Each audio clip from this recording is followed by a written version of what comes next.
Bonsoir. Face à l'actu ce dimanche 20 février 2022, heureux de vous savoir nombreux, mesdames, messieurs. On va beaucoup parler de football ce soir. Évidemment, c'est pratiquement l'actualité principale de cette semaine qui s'achève avec des rebondissements au niveau de la Fédération camerounaise de football et des relations, j'ai failli dire, qui se tendent avec le ministère des Sports et de l'Éducation physique. On a aussi pu voir cette balle de ping-pong entre la Ligue de football professionnel et ce qui est désormais considéré tout au moins au sein du comité exécutif de la FECAFOOT comme étant le comité transitoire du football professionnel. On va y voir clair avec l'invité de ce dimanche. C'est un connaisseur des questions de foot, ça fait plus d'une trentaine d'années qu'il est dans le milieu, désormais président de club, du moins PCA de New Star de Douala, mais premier vice-président de la Ligue de football professionnel, je le dis bien. Le docteur Faustin Domke est donc quelqu'un qui connaît bien les arcanes du football. En un mot ou en plusieurs, on parlera de la Coupe d'Afrique des Nations qui vient de s'achever. On dira également, on verra le fonctionnement du football camerounais, qui sait peut-être, il sélectionnera l'entraîneur qu'il souhaite voir au sein de cette équipe. Bonsoir, Faustin Domke. Bonsoir, M. Dipita. Bonsoir à tous vos téléspectateurs. Bonsoir à tous ceux-là qui vont certainement nous regarder après à travers vos multiples réseaux. Permettez-moi de tout cœur de souhaiter mes meilleurs voeux à tous ceux-là qui nous regardent, à ceux qui ne nous regardent pas. Et surtout, en ce 7e dimanche de l'année ordinaire C, dans notre calendrier chrétien, dit combien de fois nous sommes attachés à humaniser le monde. Donc j'espère que cette émission Pause Actu va être une émission où on va faire beaucoup de pauses et ne pas cogner beaucoup sur le tam-tam, comme on dit. Face à l'actu, évidemment. Alors, Faustin Domke, de façon, j'ai failli dire simple, hein, quand vous regardez un peu l'actualité du football aujourd'hui, quand vous regardez le football au Cameroun aujourd'hui, vous vous dites, nous sommes au creux de la vague, nous sommes en carrefour qui, en principe, doit déterminer l'avenir. Nous sommes bien partis pour la suite, vous vous dites? Sincèrement, on se dit, pour quelqu'un qui a regardé l'actualité de notre football depuis quelques années, comme vous l'avez dit, on se dit peut-être que nous sommes sur le pont de la dernière chance. Vous avez vu l'enthousiasme qu'il y a eu avec l'élection de notre président, je dirais le capitaine Courage, le 11 décembre. Nous ne devons pas perdre cet enthousiasme, au contraire, nous devons voir comment capitaliser tous ensemble, pour voir comment capitaliser pour ne pas louper ce pont de la dernière chance. Alors, parlons un peu, pour commencer peut-être, de la 33e édition de la Coupe d'Afrique des Nations. L'objectif était clair, hein. Dès le départ, le Cameroun, pays organisateur, a souhaité sur le plan sportif remporter le trophée. Nous sommes 3e, certes sur le podium. Certains s'en sont satisfaits. Le président a félicité l'équipe, même s'il demande davantage d'efforts pour certainement se qualifier pour la Coupe du Monde. Vous dites le résultat sportif, c'est un résultat acceptable. Oui, résultat acceptable. D'accord. Il est bien vrai, nous disions qu'il fallait qu'on remporte cette coupe, mais tout le monde connaissait un peu les forces en présence. Il est bien vrai, nous avons eu, comme on dit, une chance avec l'élimination des ténors comme le Nigeria, l'Algérie, le Ghana, disons, qui au premier, qui au deuxième tour. Donc, on a un peu rêvé, mais le résultat qui est là, notre 3e place, surtout la manière avec laquelle nous avons conquis cette 3e place. Vous avez vu qu'on a plutôt, on avait l'impression qu'on faisait une finale dans la finale. Le fait de pouvoir remonter ces 3 buts, grâce à notre capitaine Courage, Abouakan Vincent, qu'on ne cite plus, je pense que définitivement c'était une place acceptable pour nous. Oui, vous dites ce résultat, il y a l'actif de l'entraîneur. Anthony Conceição doit être satisfait de ses gars. Non, il a l'actif. C'est un échec pour l'entraîneur. Non, il a l'actif de tout le groupe. Il a l'actif de tout le groupe, particulièrement les joueurs. Okay.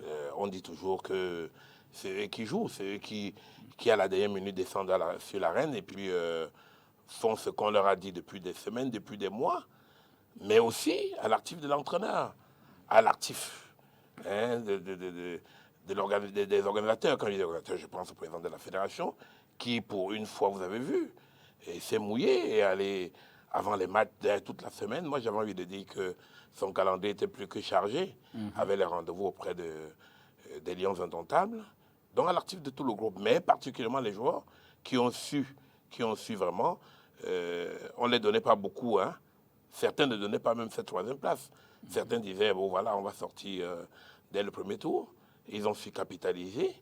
Et ce qui est intéressant, on a appris à prendre match par match. Je pense que l'expérience du Gabon en 2017 nous a beaucoup appris. Qu'il faut aller match par match, tour par tour. Et puis je pense que c'est à l'actif de tous, mais en commençant par les joueurs. On peut dire donc que cette équipe a la marque Conceição. On y voit le travail de l'entraîneur. On a le sentiment, quand vous regardez les Lions, que Conceição a ajouté un plus par rapport à 2017, on était vainqueur. 2019, on est sorti assez rapidement. Vous dites qu'il y a une marque Conceição, on peut lui faire confiance dans ce sens-là, cet entraîneur-là? Oh, ça dépend sur quelle langue vous prenez. Certains diront, on ne va pas se cacher. Si vous voulez, on va aller droit au but. Hein. Moi, je suis Marseillais. En passant, je l'ai fait bonne chance tout à l'heure contre Clermont. S'il faut aller droit au but, certains diront, il y a eu des choix discutables. On peut débattre là toute la journée, toute la soirée. Mais l'entraîneur, ça touche. Moi, particulièrement, j'aime des entraîneurs qui sont très proches des joueurs. J'ai des entraîneurs qui ne lâchent pas de la première à la 90e minute, plus quelques minutes d'arrêt de jeu. Je pense que là-dessus, il a été à la hauteur. Maintenant, il y a des choix. Et si vous voulez, on peut en parler. Le choix de Choupo-Moting, c'est un choix qui fait débat. Certains pensent que celui-là aurait dû commencer, aurait dû entrer à moins 20 pour apporter la chance pour les deuxièmes ballons. Ça, l'entraîneur a choisi. L'entraîneur a choisi et, par conséquent, il assume. Il assume donc, mais il faut reconnaître qu'il a apporté sa touche. On a vu quand même une équipe qui sortait bien les ballons au pied. On n'a pas vu l'équipe de Cameroun balancer les ballons. Et on a vu des choix qui étaient bien. Le fait de mettre Ntolo à gauche titulaire, personne n'aurait cru que Yongo Bitolo va un peu attendre et qu'on aura Ntolo. Donc il a fait des choix qui étaient bien, mais quelques choix discutables. On aurait souhaité qu'on ait l'unanimité sur tous les choix. Sur tous les choix. Vous savez très bien que certains se posent la question. Pourquoi pas pourquoi on n'était pas là? Voilà un autre choix. Certains disent qu'on aurait dû donner une chance, même s'il ne joue pas en équipe, en club, on aurait dû lui donner une chance aussi. Comme on a donné à certains, je ne vais pas les citer, mais retenez quand même que dans cette liste des joueurs, il y a certains à qui on a donné la chance et beaucoup ont bien défendu cette chance. Hein. Alors, on va certainement revenir tout à l'heure avec le débat des principaux acteurs, Fecafoot et Minsep. Mais vous reconduirez cet entraîneur-là pour les éliminatoires Qatar 2022, je crois qu'on joue le 25 mars et le 29 mars prochain. Bon, il y a un choix à faire. D'accord. Il y a un choix, c'est ce qu'on appelle en stratégie, choix risqué. Vous le maintenez, on n'est pas qualifié. Ceux qui souhaitaient qu'on le change vont dire voilà, on aurait dû le changer. Vous le changez, on n'est pas qualifié. Ah, c'est un gros risque aussi. Donc, pour le moment, je ne suis pas le décideur, mais à cela, j'ai la chance de pouvoir parler, comme on dit, aux deux tutelles. La tutelle ministérielle et notre tutelle de la fédération. Là, je pose la question au président d'expérience que vous êtes. Oui. On a eu votre force de frappe à l'Union de Douala. Je me souviens d'ailleurs d'un reportage, je crois, chez nos confrères de Canal+. Vous étiez dans le vestiaire. Oui. Je veux dire, vous étiez en plein dans le match. Hein. Dans le match, oui. Vous expliquez aux joueurs ce qu'ils auraient dû faire pour dire combien vous connaissez quand même ces questions de foot. Si vous êtes le décideur ce soir, on a ces matchs des éliminatoires. On sort du Coupe d'Afrique où on est 3e. Oui. On a le cas Choupo. On a quand même pu voir que dans le vestiaire, il y a eu quelques grincements dedans. Vous reconduirez cet entraîneur-là? Je choisirai ce qu'on appelle une troisième voie. D'accord. C'est-à-dire, j'apporte à cet entraîneur un soutien. Ça, c'est ce que moi j'appelle la troisième voie. Regardez d'ailleurs, il a parmi ses adjoints, on peut dire Ignako Mambik, hein. On peut lui apporter quelque chose, un sang nouveau, pour un peu donner un autre son dans les vestiaires. Surtout que, là je suis d'accord avec ceux qui partagent cela, je pense que les adjoints de Conceição ne s'expriment pas beaucoup. Hormis Songo qui de temps en temps participe aux échangements. Il est spécifique aux gardiens. Il faut donner la chance à un adjoint de Conceição d'être plus actif. Donc moi j'apporterai une touche nouvelle pour faire ce qu'on appelle le bon compromis, le juste milieu. Moi c'est ce que je ferai. Donc vous le maintiendrez? Je le maintiendrai, mais avec un soutien fort, C'est-à-dire comme lequel?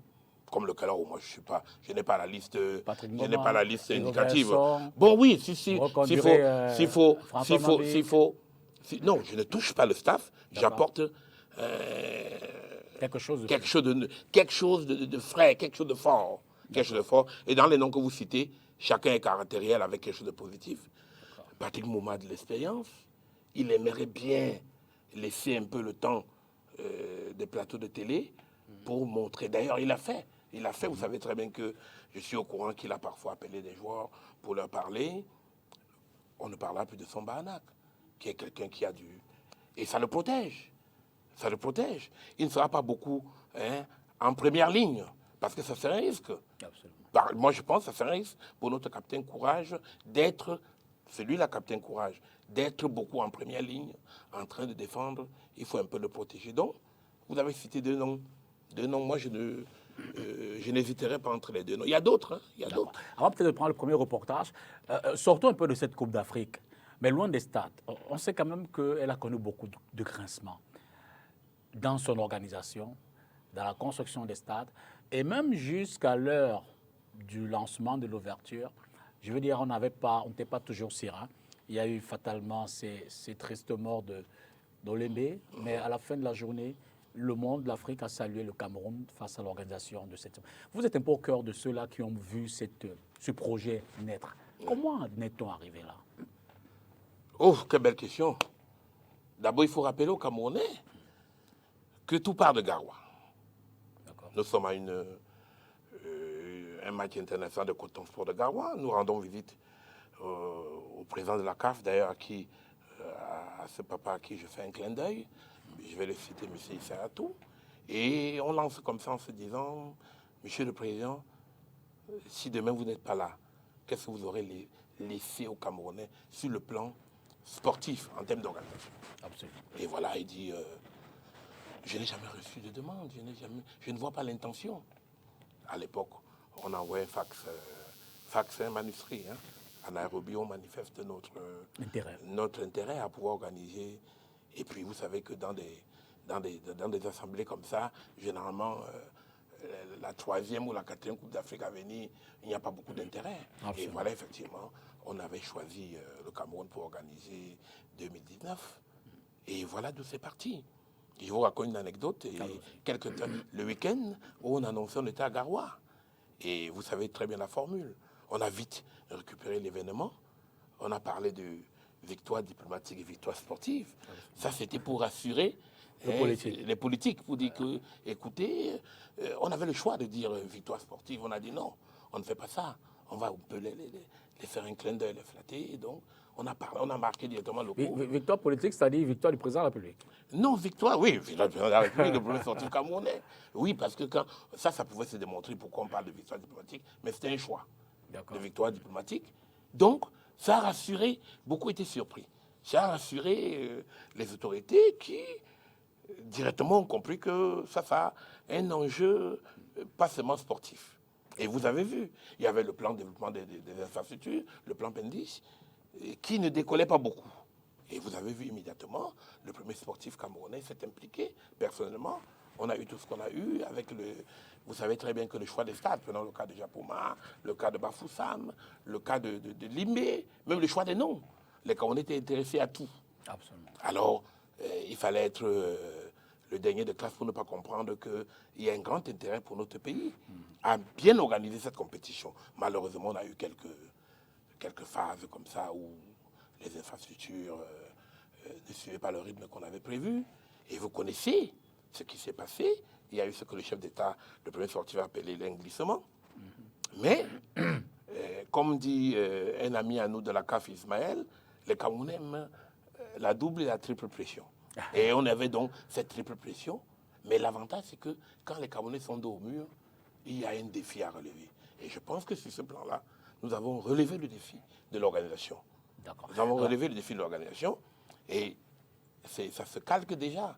Donc la canne, moi je ne dis même plus la canne est sucrée, la canne était très bien sucrée. Ah d'accord. La canne était très bien sucrée. Au sorti de cette canne, je veux dire qu'il faut bien que quelqu'un paye la nôtre. Je veux dire, on a pu voir toutes les péripéties qui ont entouré l'organisation de cette manifestation.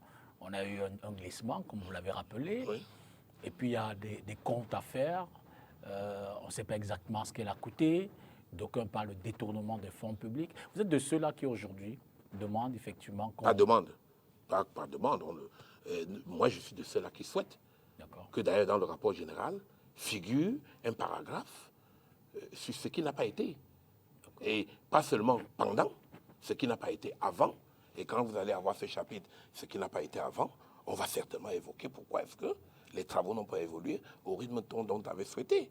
Ça, c'est clair. Et j'espère très bien que, M. Diputard, vous avez fait des commis élémentaires. Les contribuables, on doit payer le prix. Parce que c'est sur c'est sur nos épaules des Camerounais qu'on a pu dégager tout ce que vous allez dire. On parle des milliards, dans tous les cas. Moi, j'aurais peut-être le privilège de voir le rapport, de le lire comme tout autre. Et ça sera pas comme le... On sera heureux de vous recevoir ici. Oui, voilà, cette fois-là, on va... Oui.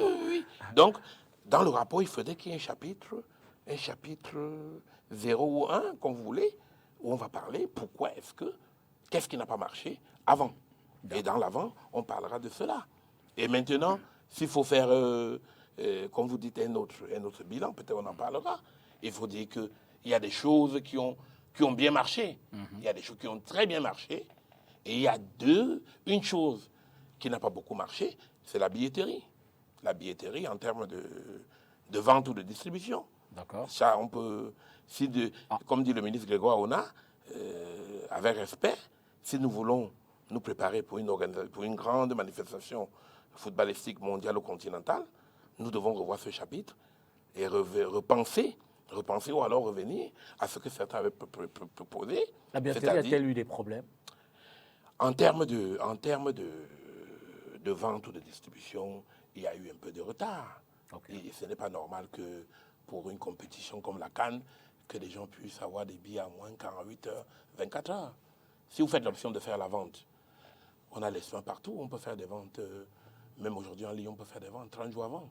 Okay. Si vous faites l'option de faire des distributions, là aussi, vous pouvez distribuer bien avant, que ce soit les sponsors, que ce soit des invités spéciaux comme vous, que vous puissiez mieux vous organiser pour apporter votre touche comme 12e joueur à la compétition. Donc moi, je pense que le chapitre qu'on a connu pendant, je pense qu'il y a le chapitre de la billetterie.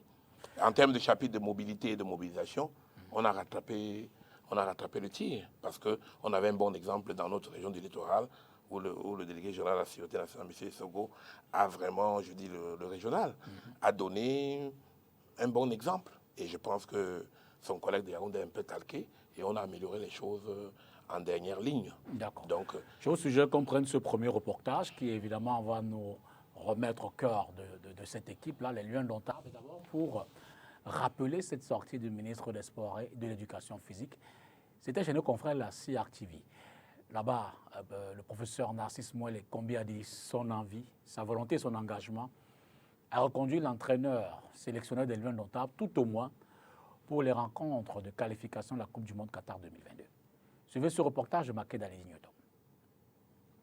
L'on assiste visiblement à un nouveau bras de fer entre le ministère des Sports et la Fédération camerounaise de football. Cette fois, tout est parti de la sortie médiatique du professeur Narcisse Mouele Kombi sur les antennes de la télévision nationale au lendemain de la CAN Cameroun 2021 de football. Après l'élimination des Lions indomptables en demi-finale par l'Égypte, nombreux sont les supporters et observateurs qui ont appelé à un limogeage du sélectionneur Antonio Conceição.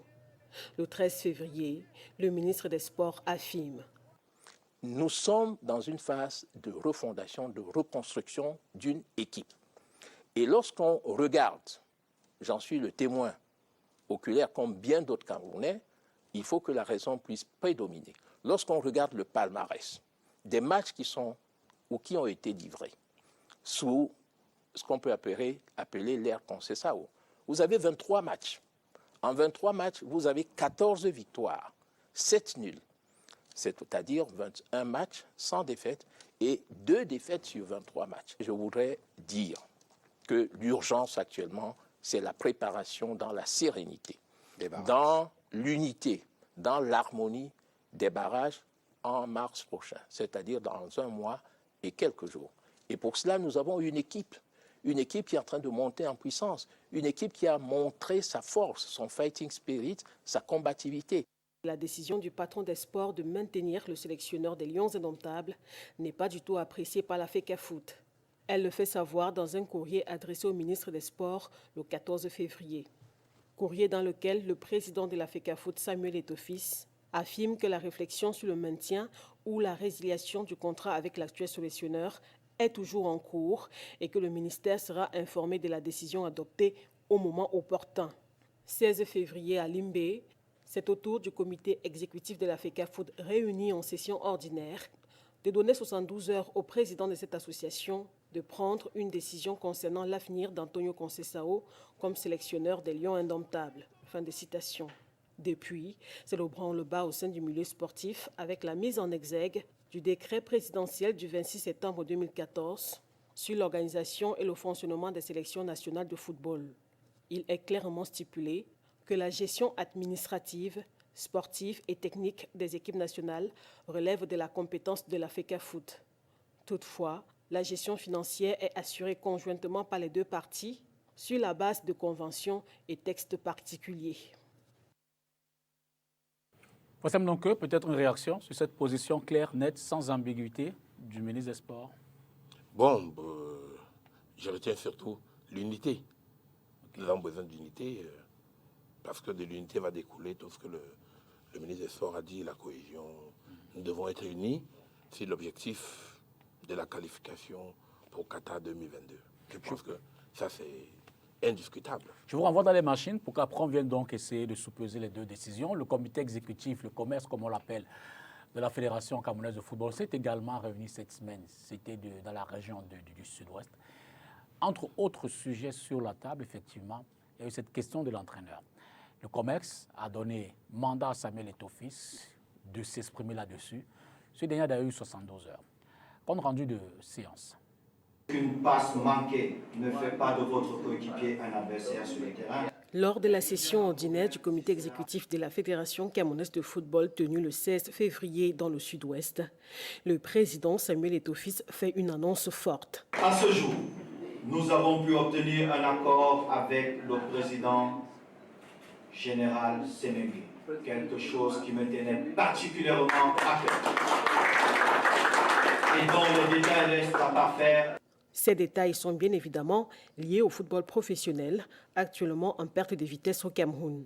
Alors que plusieurs acteurs espéraient une réhabilitation de la Ligue de football professionnel du Cameroun suivant la sentence du tribunal arbitral du sport, le président de la FECAFOOT prend le contre-pied de ceux-ci et nomme le général Pierre Semengue président du comité transitoire du football professionnel. André Noël Essian est vice-président du dit comité. Marthe Mouaha et autres Jean-Paul Akono font partie des 5 membres. Le comité transitoire du football professionnel est chargé de la restructuration et de la gestion du football professionnel. Il est placé sous la supervision du président de la FECAFOOT. En clair, la Fédération camerounaise de football veut reprendre l'organisation du football professionnel, gérée depuis une dizaine d'années par la Ligue de football professionnel du Cameroun, LFPC. Pour le président de la FECAFOOT, rassembler la famille du football en proie à une crise depuis de nombreuses années fait partie des priorités de son mandat. En sollicitant du comité exécutif un mandat de négociation et de conciliation autour des litiges qui ont fait dépenser à notre fédération plus de 900 millions de nos francs lors du mandat précédent, j'étais animé par 2 ou 3 objectifs. Faire des économies, privilégier le dialogue et rassembler la famille du football. Les premiers résultats sont satisfaisants. La confirmation de Benjamin Banlock au poste de secrétaire général de la FECAFOOT, l'adoption après modification des règlements des championnats professionnels Elite 1 et Elite 2 pour la saison 2021-2022 et autres suspensions de Guibaï Gatama, membre du comité exécutif de la FECAFOOT pour une période de 3 mois, font partie des différentes résolutions adoptées par le comité exécutif de la FECAFOOT à Limbé. Alors, nous reviendrons de long en large sur les relations FECAFOOT et l'FPC, puisque le président de la FECAFOOT annonce un accord avec le général Pierre Semengue. C'est vrai qu'entre la réunion du commerce et aujourd'hui, beaucoup d'encre coulé sous le pont. Mais revenons sur cette question de l'entraîneur. Vous avez vu la réponse du commerce qui a donné 72 heures. Et on a pu voir quand même cette semaine que des informations ont filtré, quoique démenties par la suite par la FECAFOOT, parlant de fake. Vous, quelle appréciation vous en faites définitivement? Les textes semblent poser problème, tout au moins dans leur interprétation, entre le décret et la convention FECAFOOT-MINCEP, même si dans le parallélisme des normes, il n'y a pas match. Vous, comment appréhendez-vous cette problématique-là? D'abord, nous avons dit depuis quand cette convention, d'ailleurs, dans la préparation de cette convention, vous êtes sans ignorer que cette convention arrive après beaucoup de débats sur ce sujet, c'est-à-dire la relation tutelle-ministère, tutelle-FECAFOOT, qui fait quoi?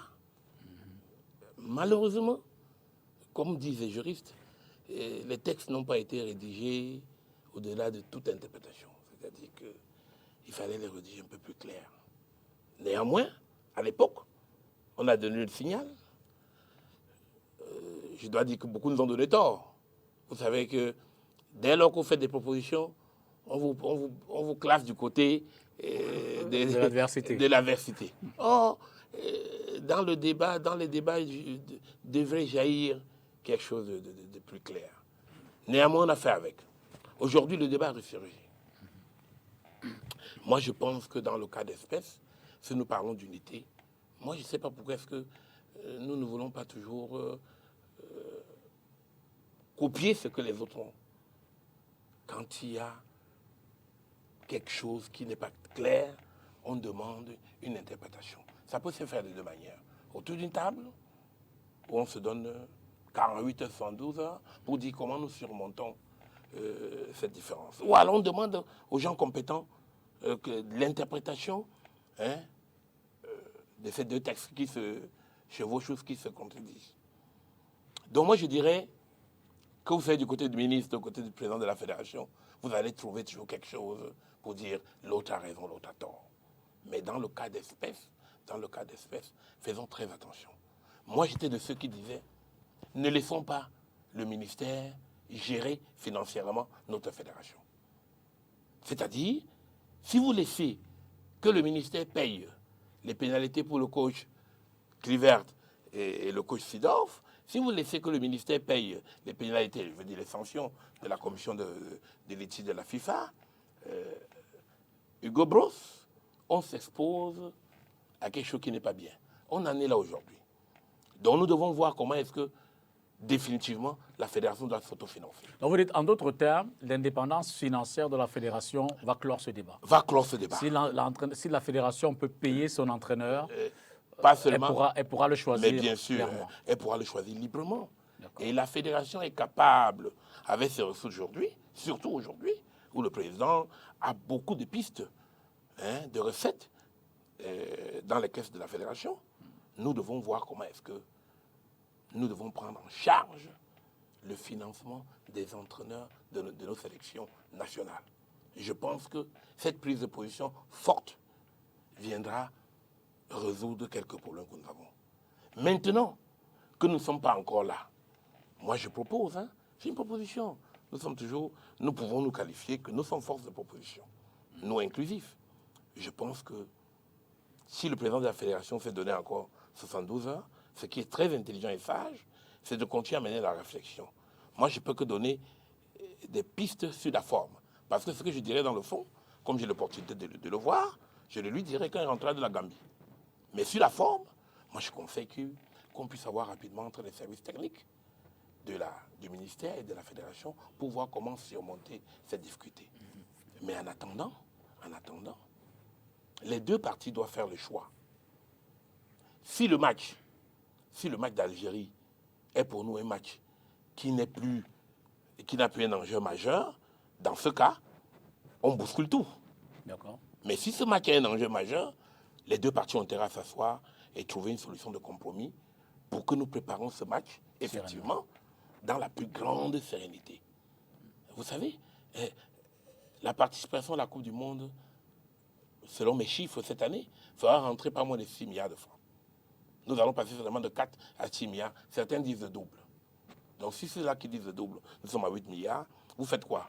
Entre 8 milliards et vous asseoir pour taire des divergences mineures, vous faites quoi? Moi, je m'assois. C'est pour ça que je dis sur la forme, s'il y aurait quelque chose à dire, c'est de profiter de ce temps et voir comment est-ce que les deux parties peuvent s'asseoir pour dégager une solution de compromis. Nous n'avons aucun intérêt à se déchirer sur le choix de l'entraîneur, surtout pour le match aller-retour Cameroun-Algérie, Algérie-Cameroun. Venons-en dans les relations LFPC-FECAFOOT ou l'inverse. On a pu voir effectivement le satisfecit dans ce reportage de Makeda Ledinyotom du président de la FECAFOOT annonçant une entente claire, nette et définitive avec le général Pierre Semengue. Ma question va peut-être vous paraître pas pertinente, hein, je la pose. La LFPC aujourd'hui, avec la sentence, évidemment, fort de la sentence de 2020, novembre 2020 de la FECAFOOT, vous considérez comme une entité toujours existante? Oui, indiscutablement. Avez-vous le sentiment que... Ça, c'est autre chose. Avez-vous le sentiment que vos partenaires, la FECAFOOT, le ministère des Sports, partagent cet avis? Ça, c'est autre chose. Ils peuvent ne pas partager l'avis, mais la réalité va les rattraper. Quelle est la réalité? La réalité est celle-ci. La Ligue de football professionnel du Cameroun existe sur le plan du droit et sur le plan de la légitimité. Sentence TAS, indiscutable. D'ailleurs, dans cette sentence, il y a eu quelque chose qui était clair. Dans cette sentence, on dit bien que la fédération peut retirer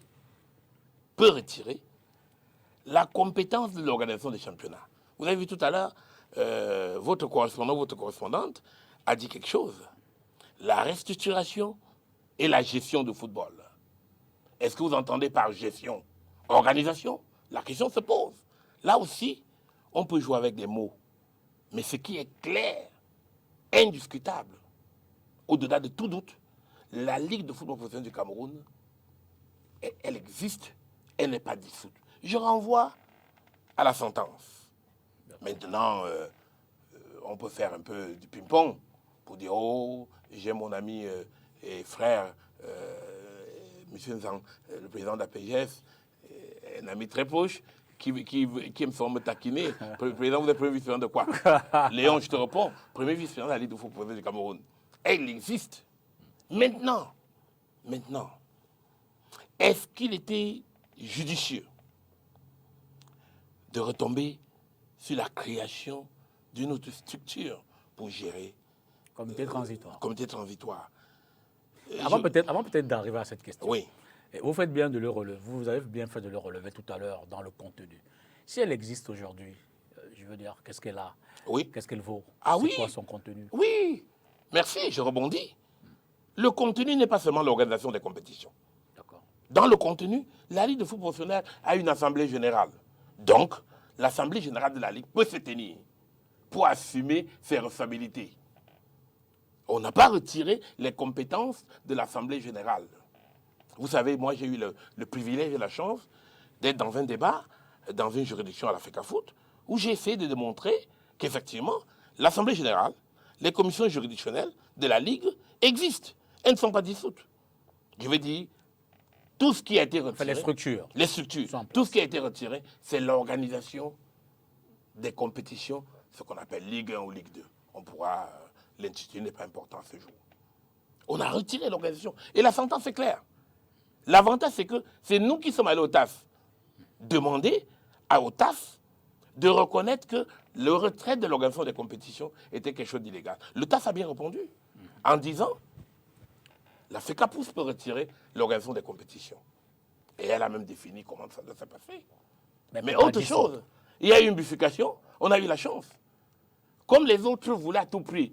Parce que c'est pour ça, dans leur démarche, ils recherchaient non seulement le retrait de compétition, mais la confirmation de la dissolution de la Ligue. Et nous avons été très astucieux. On a poussé à bout. Hein? On n'a pas fait le dos rond ou bien on n'a pas fait de rebond ou autre.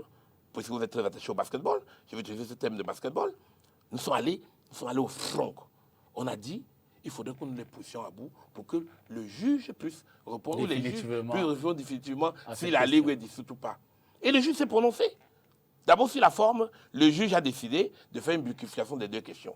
De dire, je suis appelé à répondre à cette question, mais, et celle-là, moi, je vais joindre les procédures et répondre aux deux questions. Le juge a bien répondu que la Ligue, c'est pour ça que nous avons, en gentleman, accepté effectivement que les compétitions pouvaient être organisées par la Fédération camerounaise de football.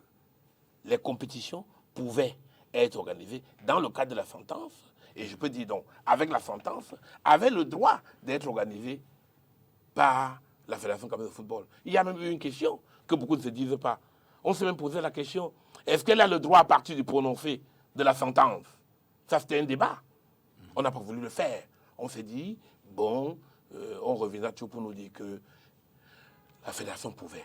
Et on a été gentle. On a laissé la fédération organiser ses compétitions. Même si vous savez, il y a eu quelques couacs, ça c'est des couacs de fonctionnement. Mais maintenant, en termes d'existence de la Ligue, moi je pense que ce débat a été clos. Maintenant, ceux qui veulent bien accompagner, je vais dire, moi je me mets là-dedans, moi je souhaite que le mandat du président de l'Africa Foot soit un mandat comme lui-même l'a souhaité. D'ailleurs, on en parlera peut-être. Moi je peux le dire parce que ce n'est plus un secret. Nous avons eu une entente forte avec le président qu'à la Ligue, on ne touchera pas. Maintenant, il y a ceux qui pensent que créer ce comité transversal n'est pas touché à la Ligue. D'autres disent que oui. Donc, vous, quelle appréciation justement faites-vous du regard des autres, notamment de vos principaux partenaires, l'Africa Foot, qui malgré cette existence confirmée, ça semble ne pas forcément considérer la Ligue comme une structure évidemment capable ou qui devrait mener à bien ses missions. Le ministère des Sports qui regarde et tout ça là un peu comme un peu loin, qui vous laisse dans le champ de bataille. Vous vous dites tout est perdu d'avance pour la Ligue? Non, tout n'est pas perdu. Et vous savez, moi je suis très optimiste. Hein. Moi je suis très optimiste, surtout les dimanches. D'accord. Quand vous posez cette question, laissez-moi vous répondre. Okay. Moi je suis très optimiste. Vous savez que, contrairement à d'autres, nous ne faisons pas les débats dans les réseaux sociaux. Nous faisons des débats de fond dans des structures mieux organisées. Et je peux vous dire que nous avons un think tank qui réfléchit très bien sur cette question. Et je vais vous surprendre. Nous avions une autre proposition, c'est-à-dire que le président de l'Africa Foot pouvait, si notre démarche avait été suivie, atteindre le même résultat, mais avec une autre démarche. Comment ça? Mais je vous explique. En son temps, au sein de la Ligue, il y a 2 membres qui avaient perdu leur qualité, c'est-à-dire le président Ngale Nemangou et le président Bombo Célestin, dont les clubs étaient descendus en Ligue régionale, dont avaient perdu leur qualité de membres de la Ligue. Donc ces 2 postes étaient à pouvoir, soit par cooptation et proposition du président de la Ligue à l'Assemblée générale et le conseil d'administration pour validation, soit par élection. C'est un choix. Et on avait 3 démissionnaires actés, parce qu'il y a un démissionnaire, le président de Young Sport Academy, qui lui avait rédigé sa démission, mais sa démission n'a pas été actée. Donc nous avons 5 postes à pourvoir, 2 plus 3, ça fait 5. Je suis d'accord avec le président qui va avoir du regard sur la Ligue de président de l'Africa Foot. De l'Africa Foot. C'est normal. Parce que sa personnalité, il pense qu'avec sa personnalité, il peut attirer beaucoup de sponsors. C'est normal. C'est pour ça d'ailleurs que j'ai été, à son temps, moi j'ai dit, le président n'a pas besoin de rappeler qu'il veut être superviseur. Il est de droit. C'est une légalité, une légitimité qui est artée. Hein? La Ligue est membre de la fédération, dont sa tutelle est la fédération. Donc le président peut à tout temps, à travers des canaux bien définis, intervenir. Mais il doit intervenir intelligemment et puis dans le respect des règles. Donc, le président pouvait donc amener le président de la Ligue à compléter son conseil d'administration avec 5 personnes, dont le président acquises au président de la fédération. À la fédération. Le président de la fédération. Pour qu'effectivement, que le président ait un œil. Vous savez, moi je suis... Vous le savez très bien que je suis de la Russie. Moi, je ne rejetais pas tout ce qui était du pouvoir centralisé. Hein. L'une des choses que moi j'appréciais beaucoup, c'est le contrôle du comité central du Parti communiste. il fallait que les membres, que ce soit celui qui était chargé de l'agriculture, de la pêche et autres, que le président puisse avoir un regard. Donc j'étais de ceux qui pensaient que le président pouvait proposer le président d'Africa Foot, proposer au président de la Ligue, Monsieur le Président, mon père, bien vouloir, dans notre entente, dans notre entente et notre volonté de construire notre football professionnel, compléter les membres de la Ligue avec les 5 personnes dont les noms suivent. Je peux vous calquer les mêmes noms. Et M. Essiane, le maire Essiane, M. Akono Jean-Paul, Mme Ouaha, épouse Dipoko, M. Kouaché, de Racine de Bafoussam, et Abdou Karim de l'Extrême Nord. Vous avez les 5 noms, vous allez faire la même chose. Mais, en le faisant, avec notre méthodologie. Revenons au cas du secrétaire général. C'est la même chose. Le président d'Africa Foot propose au président de la Ligue, Monsieur le président de la Ligue, je souhaiterais que M. Mébizo soit validé par votre conseil d'administration comme secrétaire général de la Ligue. Avec cette entente, on valide. Il y a le poste de directeur financier, ou bien le directeur des affaires financières. Moi, j'ai un ajout qui me tient à cœur, l'agent comptable, qu'on rappelle et qu'on propose effectivement à l'État, donc à travers le ministère des Sports, de nommer un agent comptable. Ces points-là peuvent être faits avec notre méthodologie. Vous voyez que... Sans passer par la force. Sans passer par... Ce n'est pas la force. Sans passer par des querelles de compétences, de textes juridiques. Comité transitoire de football professionnel, Ligue de football. Non. On atteint le même objectif. Le président de la fédération propose 5 noms. Et si vous voulez, 5 noms plus le mien, ça fait 6. Vous avez la majorité. Je jure sincèrement que j'aurais validé tout ce qui est dans le progrès du football. Y compris le général lui-même, qui est dans une entente cordiale avec le président de la fédération. Donc tout c'est la démarche. Tout c'est la démarche. Bon, il y en a qui ont conseillé, je ne sais pas, qui ont conseillé. Je vous ai dit, dans le fond, je ne dirai pas ça sur le plateau, parce que j'ai l'opportunité de parler au président. Mais je vous donne comme ça sur la forme. Je vous donne sur la forme, parce qu'il y a des questions de fond. D'accord. Avant peut-être de reprendre ce volet conflit avec la FECAFOOT, vous-même... Moi, je préfère ce volet de discorde. Ce volet de discorde. Au sein de la Ligue et de tous vos, je vais dire amis, vos partenaires avec qui vous êtes allés au TAS, avez-vous le même regard? Êtes-vous serein dans cette démarche-là? Je veux dire que jusqu'aujourd'hui, pas de discorde, pas de... Vous avez toujours la même vision? Il n'y a pas de discorde. Hormis le ministre Bayrou-Bey, ça se comprend, qui est en position aujourd'hui... gouvernement. Enfin, il est membre du gouvernement. Il ne peut plus se prononcer sur ces sujets mineurs.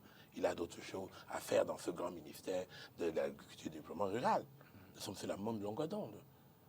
Ceux-là, avec qui on était passé la même longueur d'onde, l'ont manifesté. Ils ont démissionné. Ils nous ont poussés à nous retrancher, se poser la question, pourquoi ils démissionnent? Effectivement, on s'est posé des questions. Et nous avons dit, nous avons des approches de solutions. L'une des approches de solutions, c'était de donner l'opportunité, effectivement, au président de la fédération. Mais il m'entend, il m'écoute. Ils étaient à l'Assemblée générale. Moi, j'avais pris la parole. J'ai dit à son temps à l'Assemblée générale d'Africa Foot, qui s'était tenue à l'hôtel Montfébé, que c'est la démarche qui n'est pas bonne. Nous pouvons atteindre le même objectif. Nous pouvons atteindre le même objectif en faisant autrement.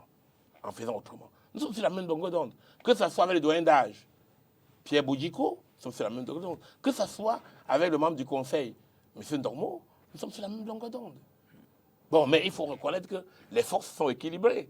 Nous sommes c'est du 5 sur 5.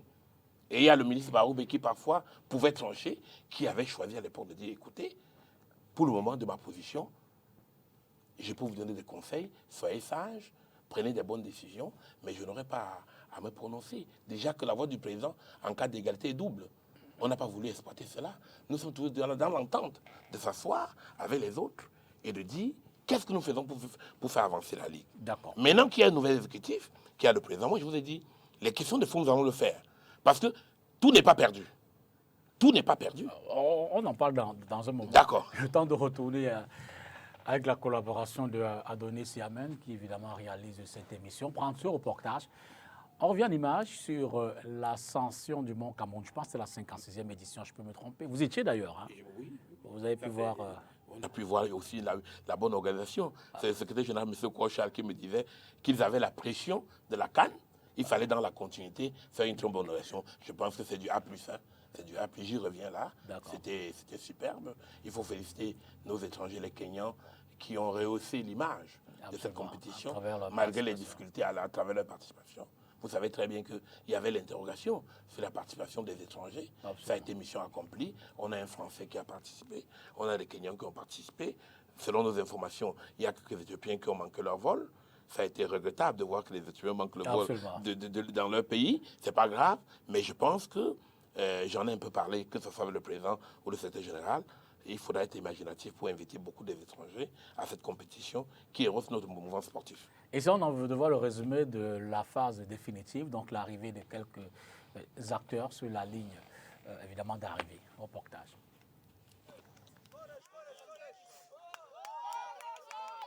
Challenging the gods of the mountain on this fateful Saturday, February 19, 2022 in Buea, 2 athletes have braved the odds in their various categories in a tight race. These they did covering the 38-kilometer race that got highly contested when the athletes left the mountain. In the men category, first athlete, Evis Sambila, did the race using a time of 4 hours 32 minutes, emerging winner of the race.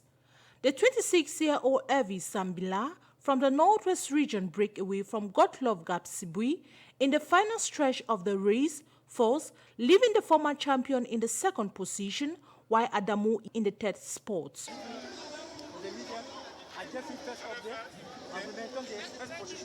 The win for Sambila adds to the list of winners of the prestigious international events from Cameroon and the Northwest region. The female category of the race created a sensation of the game when the 24-year-old Tata Karin won a 4th Mount Cameroon Race of Hope title. The season winner emerged champion after competing the course in 5 hours 27 minutes, recovering the crown she lost to Kita Mildred last year, who emerged second in the 27th edition of the race today. Actually, I am crying because God has answered my prayers. We have been training together, and even though inside crisis, but I thank God that today we made it. Not just only I, but I and my sister. Glory be to God, because we cry, we train under bullets. At times we lie on the street, we lie on the gutters, but you cannot believe that coming in a race like this with foreigners there, you believe. You just have the mind that foreigners are coming, you can just be discouraged. But I praise God Almighty, let glory and honor be given unto Him. Even though I came first last year, but this year I came second. I thank God because all the glory is given unto Him. He's the one that desires what He does, whatever pleases Him for His own glory. So that is why you see me crying, not because something bad has happened, but something good has happened. Congratulations. Karin swept 3 first-place finishes between 2018 and 2020, but lost to Kita Mildred last year, settling for a second spot finish, a result she vowed to better this time. Another point of attraction in this year's edition of the game was a huge turnout of the population of Buea. They defied fear, challenged threats, and came out in their numbers to watch the race and racers as the town was decorated with the colors of the Republic of Cameroon.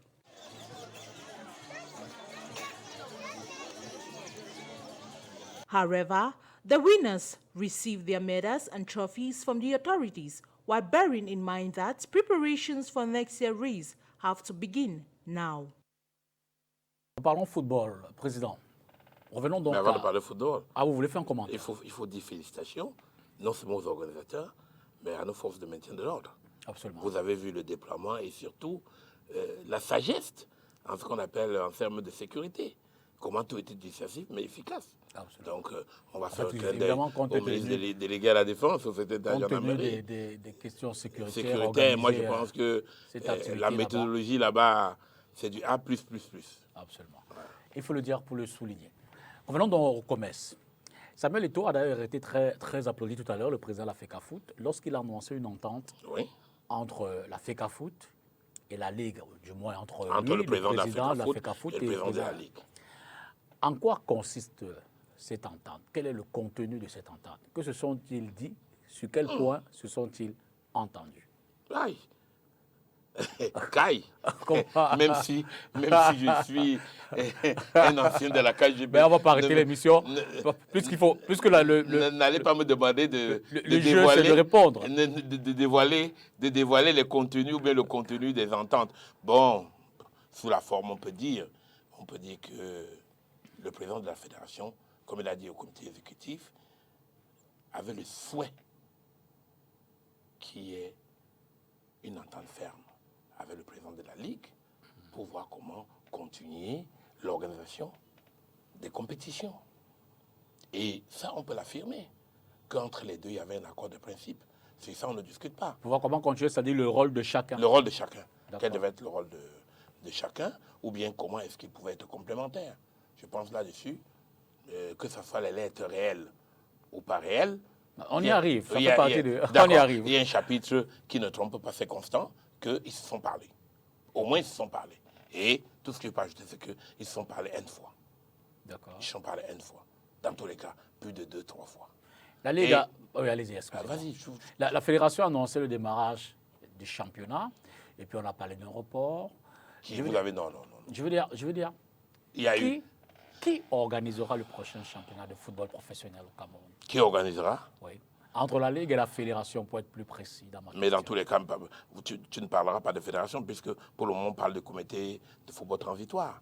Et moi, je continue à dire, c'est la Ligue de football professionnel qui devrait organiser les compétitions. Le conditionnel. Mais qui devrait, oui. Devrait, je dis dans le conditionnel, puisqu'il faut que toutes les conditions soient réunies. Alors, bon, ok, je retire le conditionnel. C'est la Ligue de football professionnel qui doit organiser nos championnats Ligue 1 et Ligue 2. D'accord. Maintenant, dans ce principe, je vous ai expliqué tout à l'heure, on peut voir comment la Ligue peut être flexible. Parce que là aussi, nous n'avons pas assez de moyens pour pouvoir répondre aux exigences de l'organisation des compétitions professionnelles. Dans ce gentleman agreement, il y a quelque chose que nous pouvons céder. Il y a quelque chose que nous pouvons céder. Et il y a des choses aussi. Je vous ai dit, l'une des choses qu'on peut céder, deux choses principales. Que le secrétaire général de la Ligue de football professionnel soit acté ou bien soit désigné ou soit confirmé sur proposition du président de la FECAFOOT. Parce que le secrétaire général de la Ligue contrôle non seulement les compétitions. Enfin, vous acceptez que la Ligue soit sous le contrôle de la FECAFOOT? Oui, ça c'est le contrôle de la FECAFOOT. Ça ne nous gêne pas. Mais ce contrôle doit être fait dans le cadre défini par nos textes. Or, nos textes nous donnent des pistes. Il y a d'ailleurs une résolution. Bon, on peut débattre. Les statuts ont été annulés, ça c'est un autre débat. Il y a une résolution intelligente, ou bien un article qui disait le secrétaire général de la Ligue de football professionnel est nommé sur proposition de la fédération. C'est le président de la fédération, ou bien président de la fédération et comité exécutif de la fédération. Ça, c'est intelligent. C'est une bonne proposition. Le directeur financier, parce que je vous dis, le point de discorde, ou les points de discorde fondamentaux, c'est les questions de financement et de dépenses au sein de la Ligue de football professionnel. Qui est l'ordonnateur des dépenses? Comment sont faites les dépenses? Et nous avons la chance. Nos textes disent que les chèques sont signés par le président de la Ligue et le secrétaire général de la Ligue. Donc, si le président de la FECAFOOT propose, comme on dit dans notre jargon sportif, son coéquipier ou alors celui qu'il contrôle comme secrétaire général de la Ligue, j'imagine que M. Mébizo ne signera pas un chèque pour un voyage en Espagne sans prendre l'avis du président de la fédération. Pire encore, le directeur financier, c'est lui qui présente ses comptes au secrétaire général de la fédération. C'est pour ça que moi, je suis pour que le secrétaire général de la Ligue et le directeur financier soient nommés sur proposition. C'est-à-dire que vous n'aurez jamais de noms qui ne sont pas validés par la fédération. Et maintenant, l'État qui met de l'argent. C'est pour ça que j'avais beaucoup aimé cette proposition géniale du secrétaire général du service du Premier ministre. Mon grand frère en Christ, M. Séraphin Fouda, qui proposait effectivement que L'agent comptable, qui est un agent comptable à la Ligue? Je vote dès demain pour cette proposition. Donc vous avez 3 piliers. L'agent comptable qui contrôle les centimes non négligeables ou les COPEC non négligeables qui sont envoyés par l'État du Cameroun pour l'appui à l'organisation, à l'appui des salaires des joueurs. Vous avez le directeur financier, le secrétaire général, qui sont nommés sur proposition de président de la fédération. Et vous avez nos partenaires qui ont une place importante au conseil d'administration pour contrôler comment fonctionne la Ligue. Vous savez très bien que l'organe le plus important... Mais justement, la fédération semble dire, tant qu'à faire, si c'est une mise sous tutelle que vous souhaitez, autant vous enlever tous ces pouvoirs et on crée le comité technique. Et ce qui entre en contradiction, ce qui entre en condition fondamentale avec les décisions du TAS. Justement, avez-vous le sentiment que, entre cette entente que vous déclariez, oui. et d'ailleurs celle qui a été confirmée tout à l'heure par Samuel, oui. et la création de cette structure, oui. il y a eu une mésentente? Il y a eu comme je dis, je reste sur la forme. Parce que le fond, on en parlera peut-être à une autre émission quand j'aurai parlé et au président de la Ligue et au président de la FECAFOOT. Mais je peux vous dire qu'il y a eu un couac entre ces deux. Il y a eu un temps mort. Ce temps mort, les fous du roi ont sorti ce qu'ils savent faire. Les fous du roi des deux côtés. Et on les a identifiés. Les fous du roi ont fait ce qu'ils savent faire. Dit non, ne cède pas ceci, monsieur le président, signe ceci. D'autres disent non, on va empêcher que tu signes. Il y a eu ce temps mort qui ne nous a pas aidés.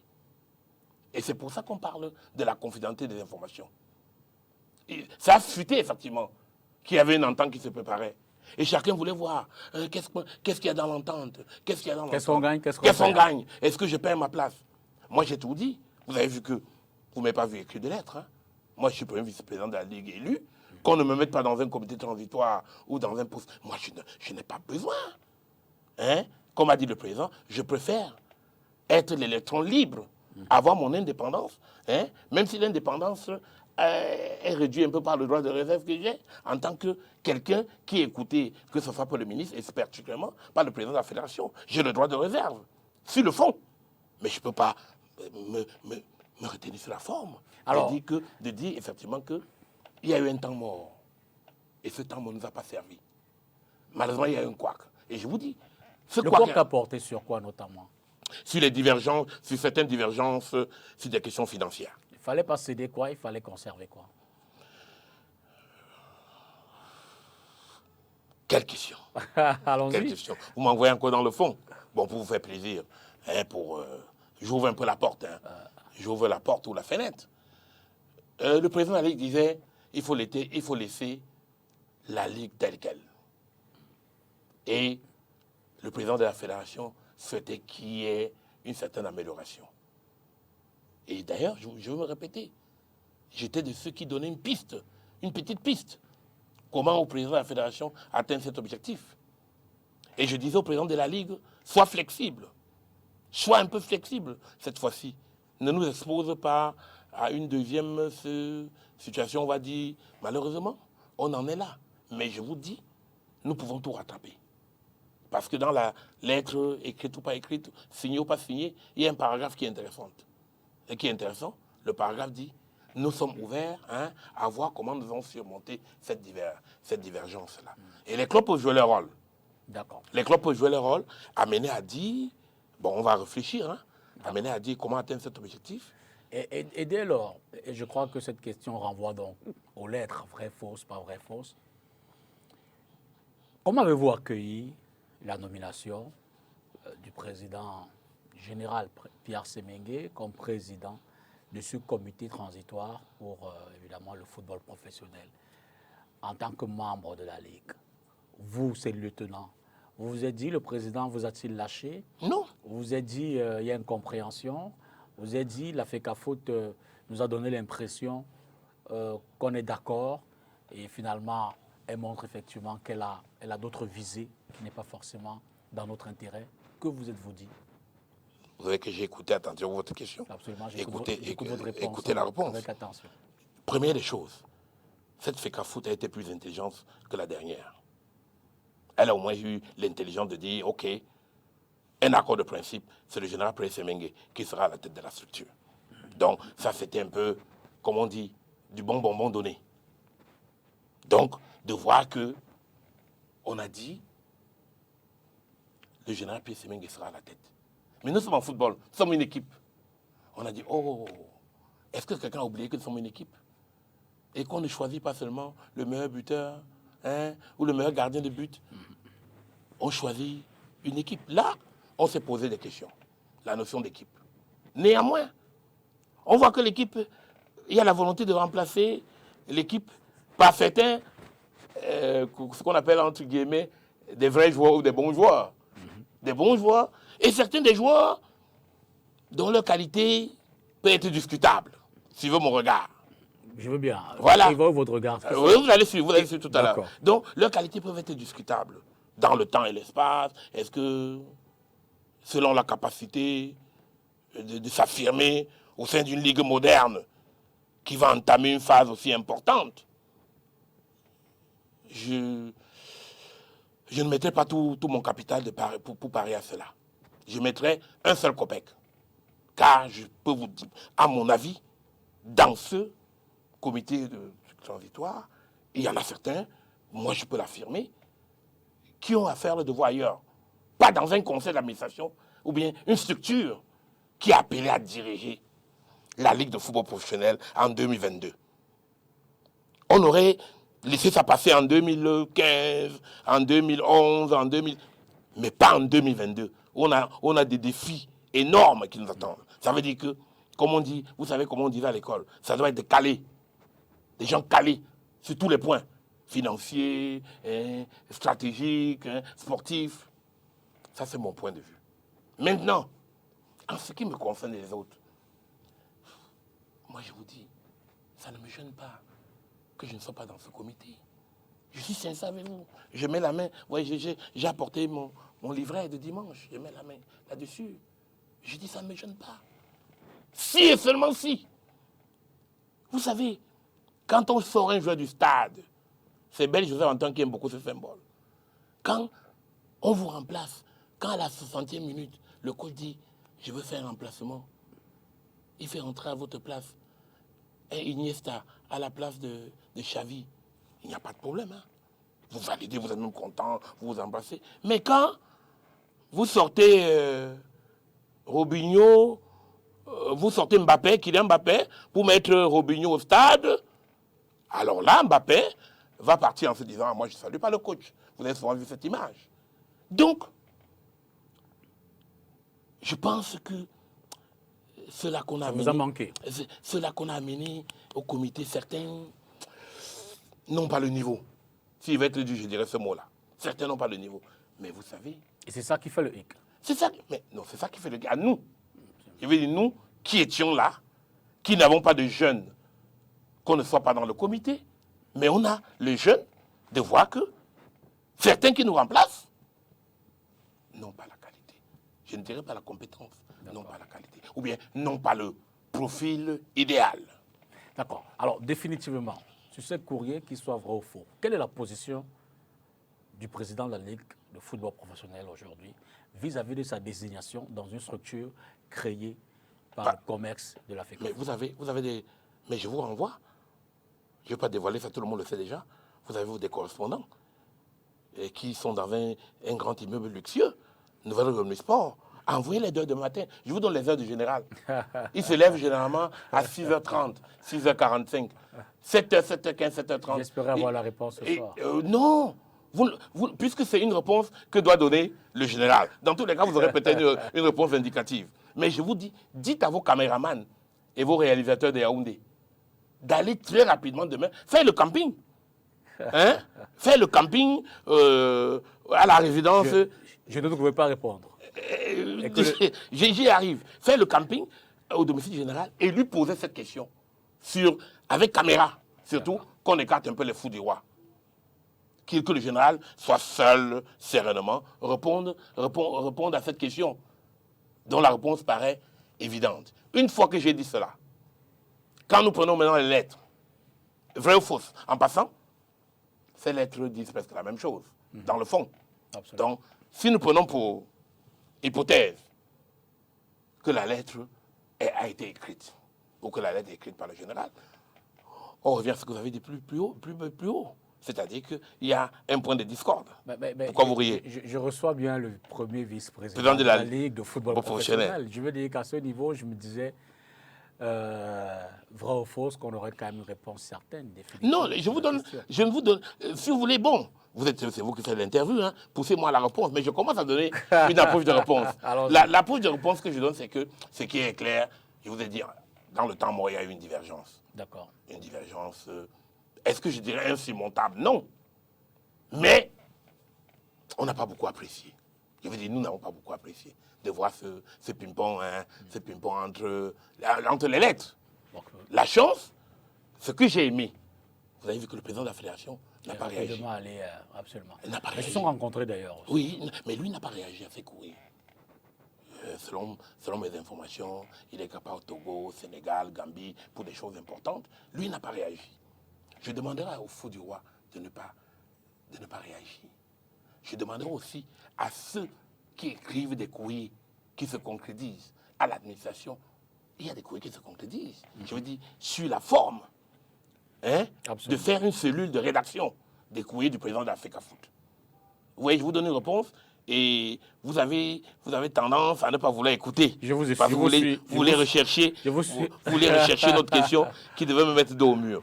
Donc, M. Dipita, je vous dis qu'il y a possibilité. Il y a eu cette divergence, mais cette divergence n'est pas insurmontable.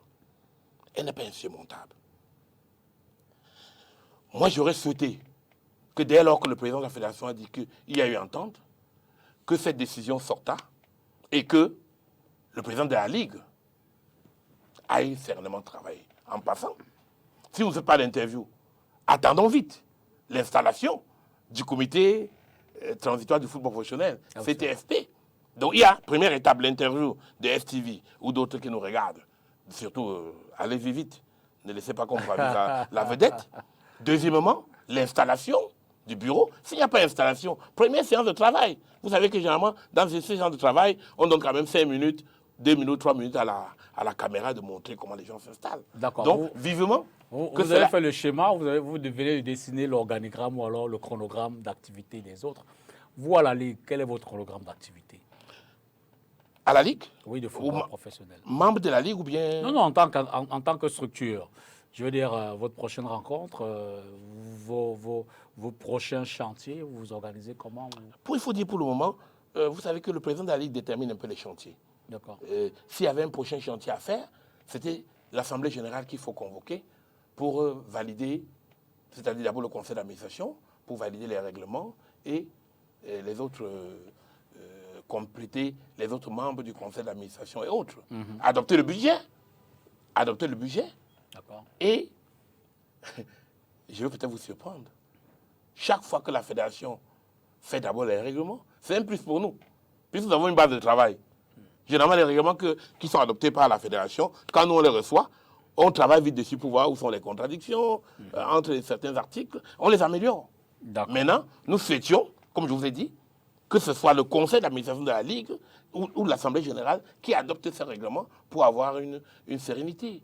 Et le programme, le calendrier et la programmation. Parce qu'il y a 2 exercices qu'il faut faire en un. Calendrier et programmation des championnats. Et la formule de compétition. Est-ce qu'on va jouer en 2 poules en une seule phase? Pas de phase aller-retour? Il faut dire un championnat à 25 dans tous les cas. Bon, on verra ça plus tard. Mais la forme, est-ce que ça sera 2 poules? On va faire un championnat en une seule poule de 25 ans et jouer seulement en aller simple. Il n'y a pas d'aller-retour en terrain neutre, surtout qu'on a des stades maintenant. Donc, voilà ce que nous, on aurait dû faire si nous avons la possibilité de le faire. Et voilà ce que nous conseillons à ceux qui souhaitent le faire, de faire. D'accord. Donc, adopter les règlements. Apparemment, ça a été adopté en comité exécutif. Qu'on trouve quand même une formule que le CFTP puisse valider dans leur conseil ces règlements pour donner un peu une force de légalité à ça. Adopter le budget. Et vous voyez, on revient à la question. Qui va adopter le budget de la Ligue? Absolument. Le budget de la Ligue est adopté, c'est la prérogative de l'Assemblée générale de la Ligue. Donc, il y a au moins une chose au minimum. Il faut convoquer l'Assemblée générale de la Ligue. Voilà le minimum. Vous voyez que dans une assemblée générale de la Ligue, on peut rattraper ce que nos leaders n'ont pas pu faire à deux. Absolument. L'assemblée générale peut être la structure qui va venir corriger. Donc je vous ai donné la réponse. D'accord. Je souhaite vivement que les deux s'entendent pour convoquer une assemblée générale de la Ligue. Et à cette assemblée générale, nous allons trouver les moyens d'entériner, de sortir avec quelque chose d'unitaire. Parlant de l'unité, que disait le ministre des Sports tout à l'heure. Sortons un peu de sport, notamment du football, pour parler de la vie quotidienne, notamment la consommation du poulet. La sonnette d'alarme a été tirée cette semaine par le docteur Louis-Marie Cagdeux. Il pense que le poulet camerounais risque de disparaître de nos menus. Suivez ce reportage. La gestion inappropriée des épizooties de grippe aviaire et la forte dépendance aux importations sont pour le docteur Louis-Marie Cagdeux les principales raisons d'une disparition à venir du poulet dans nos assiettes.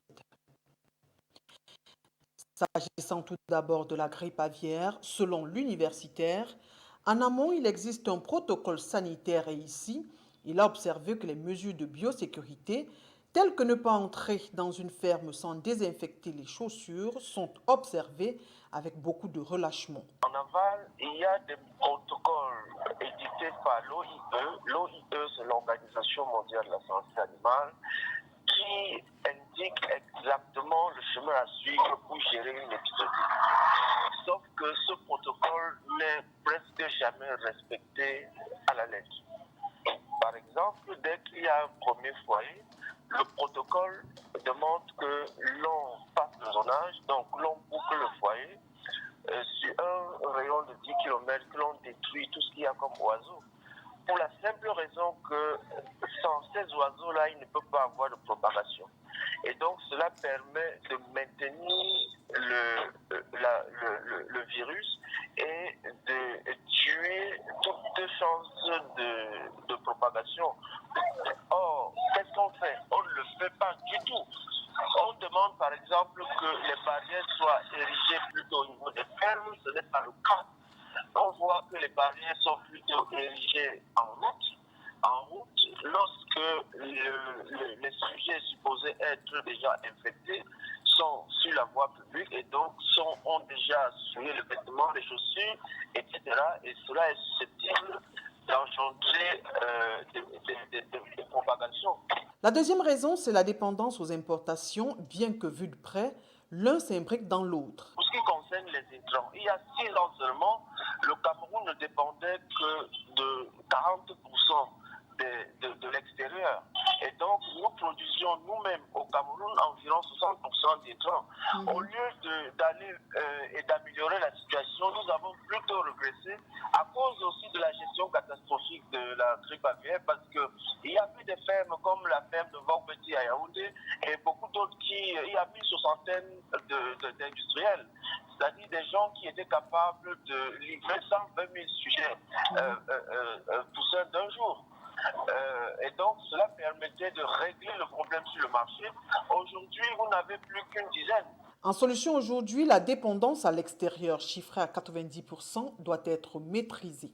D'abord, l'autonomisation en intrants. Les intrants, c'est les œufs à couver et les poussins d'un jour. Comment on fait pour autonomiser? C'est d'intensifier la mise sur pied de la ferme grand parentale. Qui est en cours, mais qui traîne depuis très longtemps à être mis sur pied. Les grands parentaux sont des sujets qui produisent les parentaux, dont ceux pouvant se reproduire. Voilà ce qu'il en est pour la consommation ou la disparition probable du poulet sur les étals dans nos menus. On espère vivement que les autorités compétentes trouveront solution à cette problématique.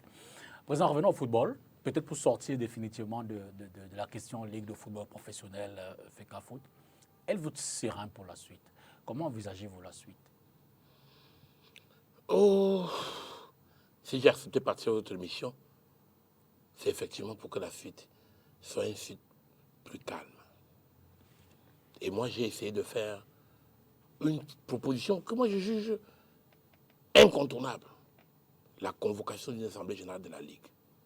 Dans cette assemblée générale, il y a tous les clubs. Tous les clubs sont concernés par la vie de leur activité. Qui peut avoir peur de convoquer une assemblée générale de la Ligue où tous les clubs sont représentés, en respectant tous les canevas, les délais de convocation, se rassurer. C'est un détail. On peut, dans un délai optimal, convoquer cette assemblée générale pour résoudre toutes ces questions que vous avez essayées ou que vous n'avez pas élaborées. Il n'y a que l'Assemblée générale de la Ligue qui pourrait nous faire avancer avec des pas réels. Ça, c'est mon souhait. C'est mon souhait que nous allions vite vers une Assemblée générale de la Ligue. Et maintenant, vous êtes sans ignorer qu'avec l'élection du président de l'Africa Foot, on a une opportunité idoine. Même s'il y a des actualités, je sais que vous êtes très fort, vous êtes très structuré. Je vous vois venir, je vois, vous avez ouvert la page TAF, je vous vois déjà venir parce que mon clin d'œil a vu là, la page TAF. Donc vous dites que quoi? L'élection Samuel Eto'o a été une élection d'espoir. Il a été une élection d'espoir. Et vous avez vu les actions, que ce soit les actions festives, San Mélima, Berthois, vous avez vu son action pour qu'effectivement, qu'on ne puisse pas nous retirer cette canne. Son action pour cette compétition, tout ce qu'il a fait. Je vais dire, Monsieur le Président, après l'espoir, il faut un air. Ou bien après le souffle, il faut un air. Il faut définitivement qu'on passe du souffle à un air nouveau. Et pour cela, je continue à prier, je continue à prier. Je continue à prier. Je prie même pour qui. Non, ça, Dipita, je suis convaincu. Vous n'entendez pas non plus tous ces cris qui estiment qu'en ce moment, Eto'o fils, le président de l'Africa Foot, est sur plusieurs fronts, qui ne le confortent pas ou alors qui ne le fortifient pas. Vous savez qu'un capitaine est toujours très actif. Un capitaine est toujours très actif. Il y a la question de l'entraîneur. Oui, moi je vais répondre. Cela montre sa vitalité. D'accord. Il y a quelque chose qui doit suivre. La vitalité autour de lui. Il doit transmettre. Ce n'est pas un virus. C'est quelque chose de positif. À son entourage ou à l'entourage. Parce qu'on doit être inclusif. C'est-à-dire, qui est cette vitalité? Qu'on ne lui présente pas, M. Dipita Tongo. Qu'on ne lui présente pas des documents. Vous avez vu un document qui a été signé, il n'y a pas de date. Même s'il est stratégique. Pire des cas, on dit, Monsieur le Président, nous ne rendons pas ça public. On le met sous le sceau de la confidentialité. Et nous faisons tout qu'il n'y ait pas de fuite de ce document. Ça le protège. Absolument. Mais quand vous avez un document aussi important, il n'y a pas de date, et que le premier fou droit de l'autre camp en sait qu'avec un marqueur, pas rouge, c'est de l'élection pas rouge, mais là orange, apparemment ça frappe plus dans les yeux. Et donc, il y a des petites choses comme ça sur la forme. C'est sa vitalité. On ne va pas lui enlever cela. On ne peut pas nier que l'élection du président, Samuel Eto'o, c'est une grande valeur ajoutée pour notre football. Mais maintenant, ne tuons pas cette valeur ajoutée par des actions, je veux dire, un peu négatives. Cessons d'invectiver. Dans tous les cas, moi je vous dis, il y a deux personnes, à mon avis, je suis convaincu par cela, qui resteront encore pour longtemps dans le football. Si vous voulez, moi je donne les titres. Le capitaine Samuel Eto'o et un vice-capitaine, Abdourahmane Amadou Baba. Justement, parlant de... Voilà. Et j'ajoute, il y a un autre capitaine qui est en embuscade, Ndialakwan Junior. Avec ce trio, nous pouvons faire de très bonnes choses. Construire quelque chose de positif. Donc n'allons pas dans l'exclusion. Ne tentons pas de dire non, on va exclure tel, on va exclure tel. Zéro. Parlant d'Abdourahmane, y a-t-il un rapprochement avec Samuel Eto'o fils? On sait que... Bon, mais vous n'êtes pas... la dernière sentence ne lui a pas forcément été très favorable s'agissant de l'annulation du processus électoral. Le TAS s'est définitivement prononcé dessus. Mais également cette autre affaire CCA qui, manifestement, pourrait ne pas porter beaucoup de bonheur au bureau élu le 11 décembre dernier. De l'obligation de nous entendre. Vous savez très bien que dans toute cette ensemble, il y a quelque chose qui est constant. L'Assemblée générale de 2009 est l'Assemblée générale légitime. Donc, vous jouez au ping-pong, vous jouez au baseball, vous jouez au basketball, vous allez atterrir l'AG 2009. Choisissez n'importe quel sport. FOFI 2009. Indiscutable. Donc on ne contourne pas cela. Maintenant on réfléchit. 2009, l'Assemblée générale, quel exécutif? Il y a débat. 2009, à le CPG, on ne disait pas convoquer machin. TAF dit non, il faut donner, il faut laisser. Bon, le fameux point de centre, enfin. Cacophonie. Donc moi je dis, on réfléchit.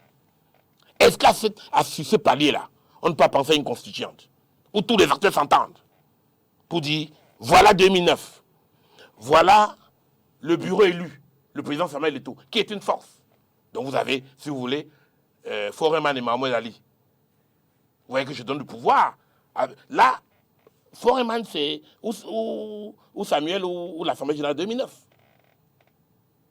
Les deux, donc Samuel Eto'o et quelques-uns qu'on peut citer, ça forme une équipe. Ils s'asseyent pour dire, sortons avec une sorte de constituante. Cette fois-là, pas une constituante négociée dans les couloirs, hein, pas qu'on a crié, hein, pas ce qu'on a vu là déguisé. On dit, bon, ok. Une nouvelle FECAFOOT. Voilà, une sorte de nouvelle FECAFOOT. Tombons d'accord. Sur la base de 2009. Sur la base de 2009. Merci. Pour la rendre juridiquement forte. Forte. Tombons d'accord. Et les deux peuvent tomber d'accord. Vous voyez, je fais une esquisse. Le président Samuel Eto'o dit, bon, ok, Mwanga Nyamsi, indiscutable. Ndialakan Junior, indiscutable. Je ne cite pas ce qu'on va exclure. Hein? Abdourahmane dit, M. Harouna, indiscutable. Akwe Domingo, indiscutable. Vous voulez le troisième? Je peux ajouter. Donc, une sorte de constituante, si vous voulez. Zanglion Émile, indiscutable. Pour me faire plaisir. Donc, Faustin, indiscutable. C'est pour me faire plaisir à moi-même. La bonne charité qu'on passe Ça, c'est certain. Voilà. Donc, vous avez une sorte de constituante forte. Vous allez chercher les personnalités. Vous allez chercher une personnalité qui est à la tête de ceux. Donc, vous êtes Assemblée générale de 2009. Vous êtes le président Samuel Eto'o. Vous allez sortir une sorte de bureau pour... Mais justement, dans ce schéma-là, est-ce que le mal ne viendrait pas de ceux qui se sentiraient exclus? Non, non, on ferait la pédagogie. Cette pédagogie, vous serez surpris. Il y a un président qui l'avait faite, mais malheureusement, qui n'a pas beaucoup appliqué à 100%. Le président Tombi disait toujours, il y a de la place pour tout le monde. Il faut faire la pédagogie et faire comprendre aux gens qu'il y a de la place pour tout le monde. D'accord. Quand vous prenez l'organigramme de la fédération, je vous assure, vous aurez des postes à combler. Vous aurez des postes à combler avec des gens compétents et pas dans le besoin. Les gens compétents, mais qui sont dans le besoin, on en a beaucoup. Hein. Mais aujourd'hui, les deux critères, il faut avoir des gens compétents qui sont à l'abri du besoin. Qui ne vont pas venir là pour dire est-ce qu'il va avoir une mission au Nigeria? Non. Même si l'homme est un éternel satisfait. Non, on a des... Insatisfait. Insatisfait, non. Vous avez des gens humbles qui disent qu'aujourd'hui, je n'ai plus besoin de rouler Rolex. On se comprend. Je n'ai plus besoin d'avoir une Range Rover. J'en ai vu, j'en ai connu. Mais j'ai besoin de servir mon pays.